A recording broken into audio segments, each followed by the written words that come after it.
Bago ko nga pala simulan ng kwentong ito, nais ko muna magpakilala sa inyong lahat. Ako nga pala si Better Noon, ang inyong narrator para sa kwentong ito na pinamagatang Mga Ngaso. Nagmamadali kami ni Andoy sa paglalakad. Naabutan na kasi kami ng dilim sa kagubatan. Nagsisimula na rin ang pag-iingay ng mga insekto sa gabing iyon. At katahimikan ang bumungad sa amin sa rutang tinatahak namin pabalik sa bayan. Tumakbo ko na kaya tayo at Karding? Medyo hindi na kasi magandang nararamdaman ko. Anito. At kumuha ng putol na kahoy sa daan. Mariusip ka, Andoy. Basta man ang nararamdaman mo, gusto mo pang tumakbo, baka atakay ka sa puso niyan.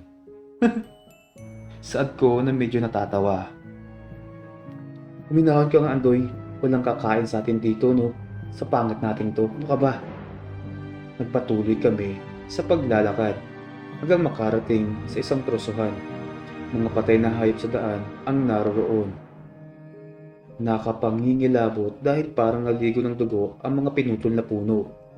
Walang awa ang mga kagagawa nito sa mga hayop sa gubat. Pinatay sila at kinuha ang mga lamang loob. Karding, heto na tayo.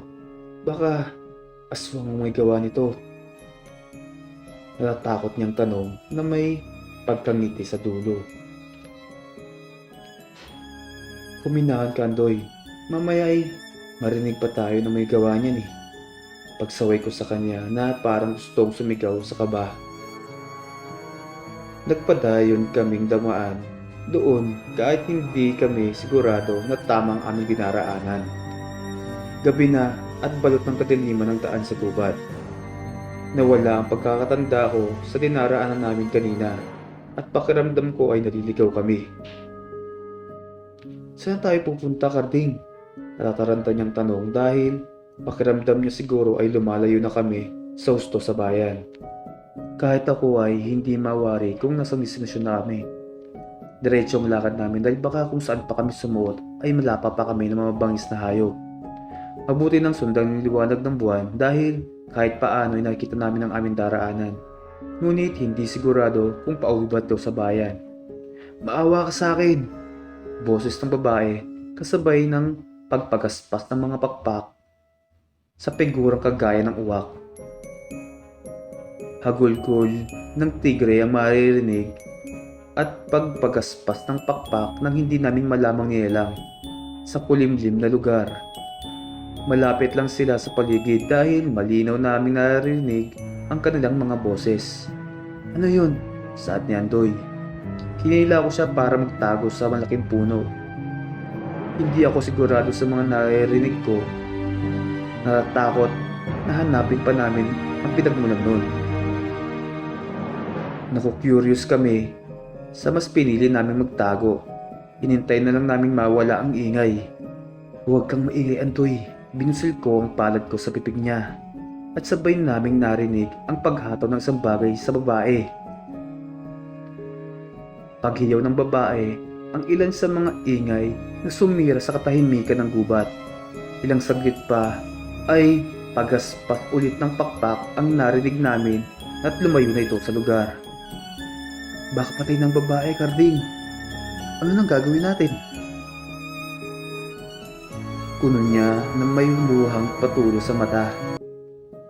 Huwag mo na lang pansinin at isipin kung ano ba ang narinig natin. Lakasan mo lang ang loob mo at makakaalis din tayo dito. Pagpapakalma ko sa kanya. Ngunit napakadilim. Baka kapag nagpatuloy tayo sa paglalakad, bakit tayo nilalang na yun? Sa kakainin gaya ng babae. Anya, sa natakot itong tono. Anong nilalang ba ang sinasabi mo? Itigil mo yung iniisip mo, Andoy. Tinitakot mo lalo ang sarili mo.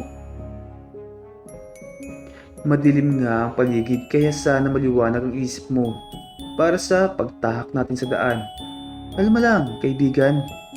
Singhal ko sa kinukuha ang lighter sa bulsa. Plano lang namin ni Andoy na maghanap ng mga halamang gamot para sa anak niyang dinapuan ng sakit. Tapos kasi kami sa pera at malayo sa syudad. Ang bayan namin ay puno ng kasaganaan, ngunit kulang kami sa mga medisina at gamot para sa mga taong nagkakasakit gaya ng anak niya.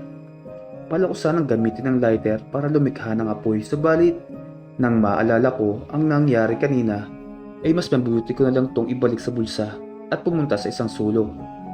Hindi ako makapaniwala. Hindi lang isang patay na babae ang naroon. Napakarami din masasamang hayop at mga bangis pa. May mga oso at leon at kung ano-ano pang hayop na maaaring pumatay sa amin. Dali-dali kong binalikan si Andoy sa isang malaking puno. Hindi ko sinabi sa kanya ang nakita ko dahil lalo lang siyang mahihintakutan. Pinili kong tumahimik at nagpatuloy kami sa paglalakad. Hindi ako mapakali. Palipat-lipat ang tingin sa paligid. Pakiramdam ko ay natahimik ang kalooban ni Andoy. Parang may kakaiba, ngunit mali ang iisip ko sa kanya. May bahay, Karding. Magmadali ka, humingi tayo ng saklolo. Nakangiti niyang sabi at hinila ako papunta sa bahay na iyon. Lampara lang ang ilaw sa loob. Walang tao. Halatang hante ng bahay dahil sa taglay nitong kulay. Itim ang lahat ng kasangkapan sa labas. Nakapagtataka rin kung paano nagkaroon ng bahay sa gitna ng masukal na gubat. Tao po! Tao po! Pilit na katok ni Andoy kahit sinabi ko nang walang tao sa loob. Andoy, tama na. Ang pagkatok, walang tao dyan. Pag-awat ko ngunit hindi siya huminto. Nakaharap kaming dalawa sa pinto at pinipigilan ko si Andoy ngunit parang hindi ako naririnig.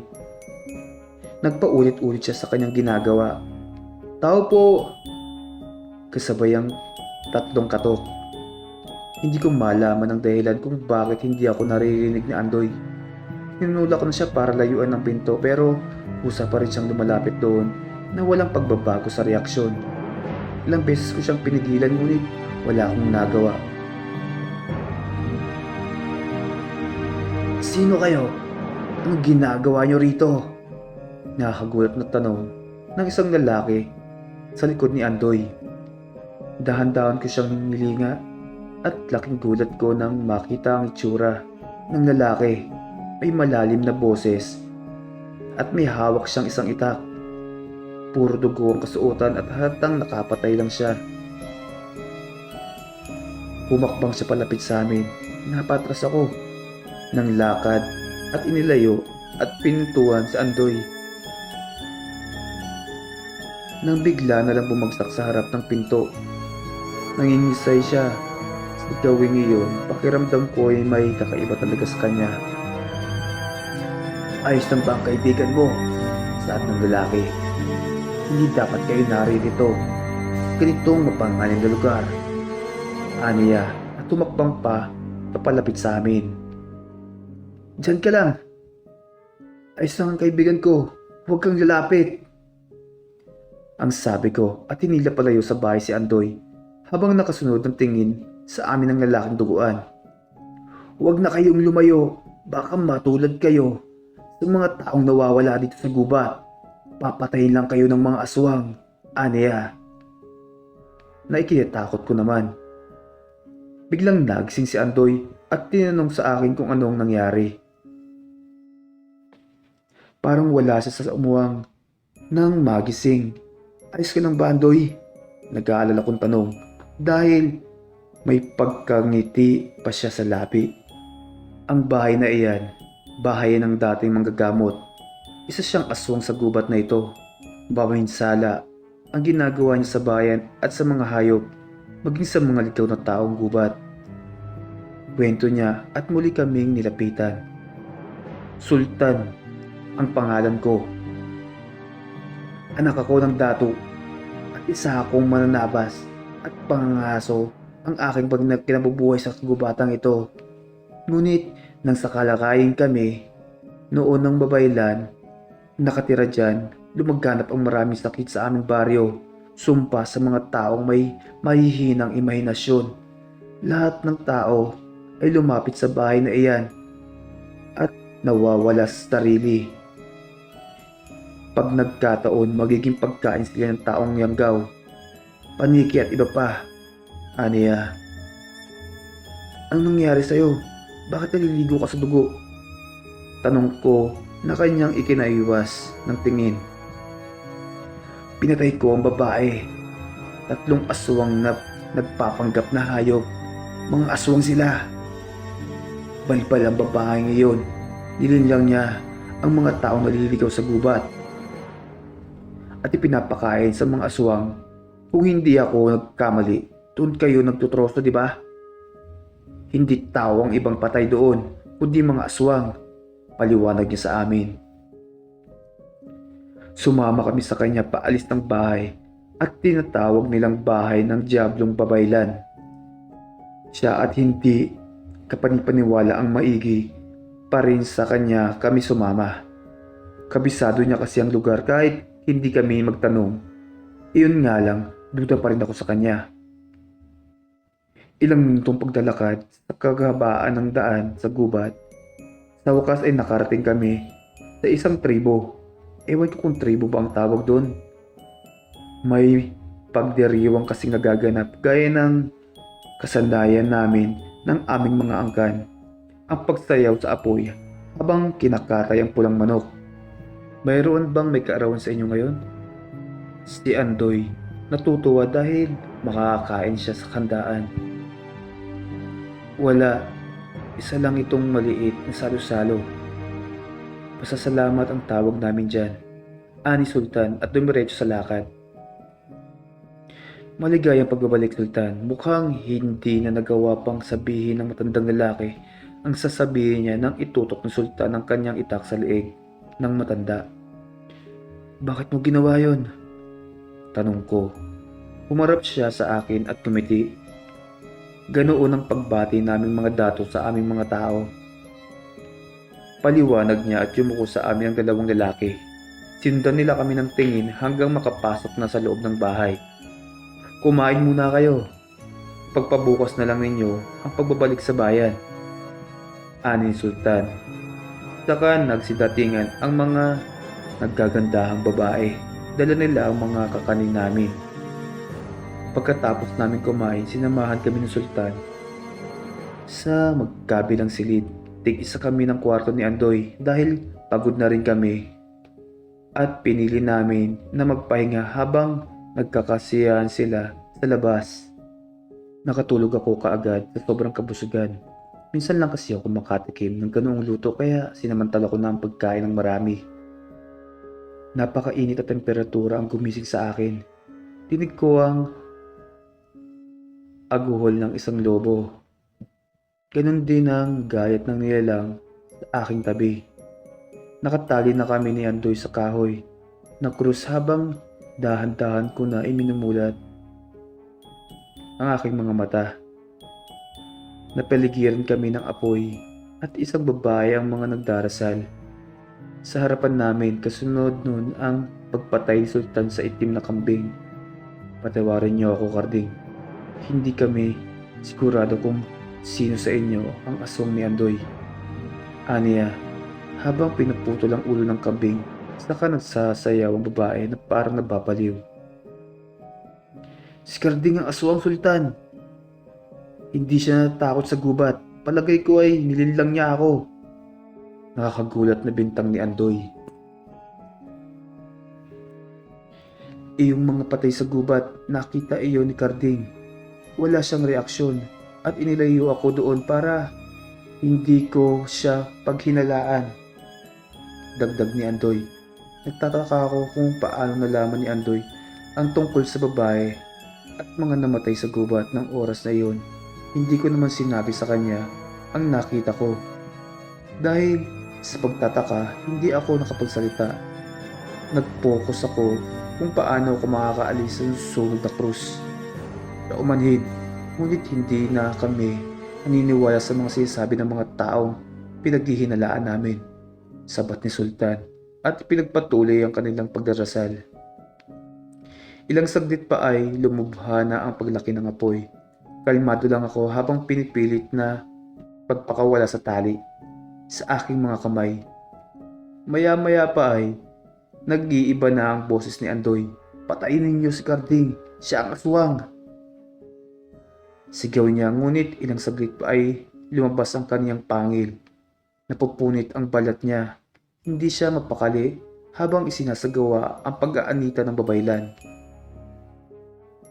Hanggang maging isang ganap na siyang aswang.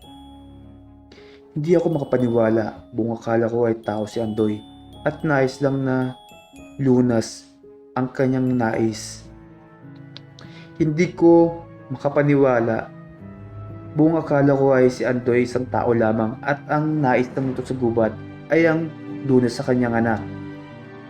Hindi ko inaasahan na matagal na pala niya akong niloloko, kaya pala nauubos ang mga alagang hayop sa nayon. Sigurado ako siya ang dahilan.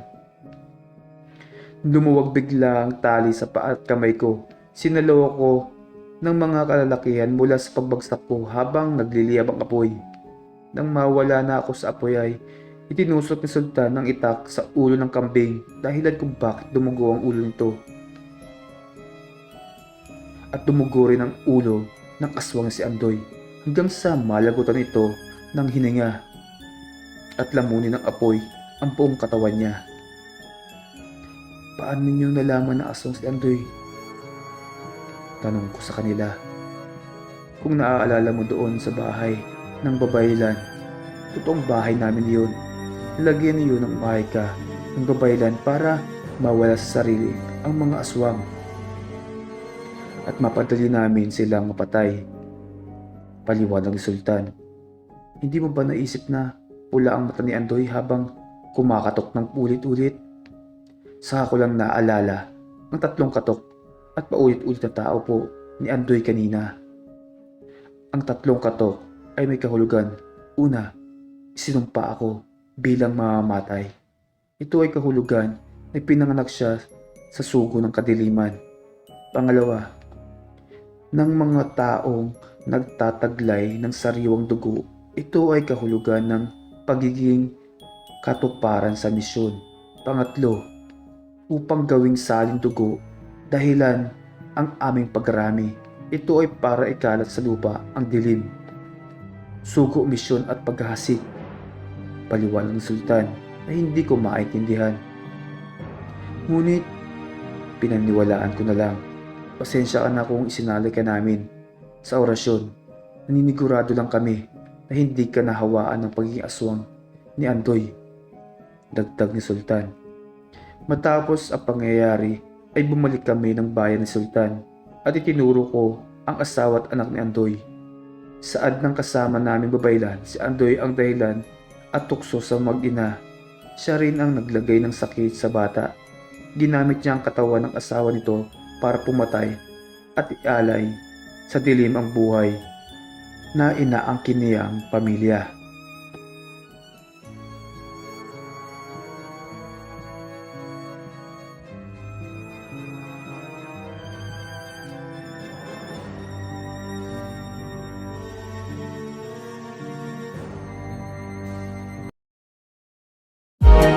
Black Maria. Tara na, halika sa channel ni Black Maria. Mga sari-saring kwento nakababalaghan, nakakahalina sa katatakot na nating destinasyon, galing sa malikot na imahinasyon. Pasukin natin ang kababalaghan, kaya kumapit ka na ngayon.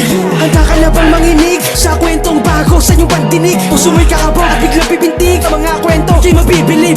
Makakarating sa mundo na kababalaghan, kaya halika, pindutin mo na, mag-subscribe ka na. Subscribe na kay Black Maria. Black Maria.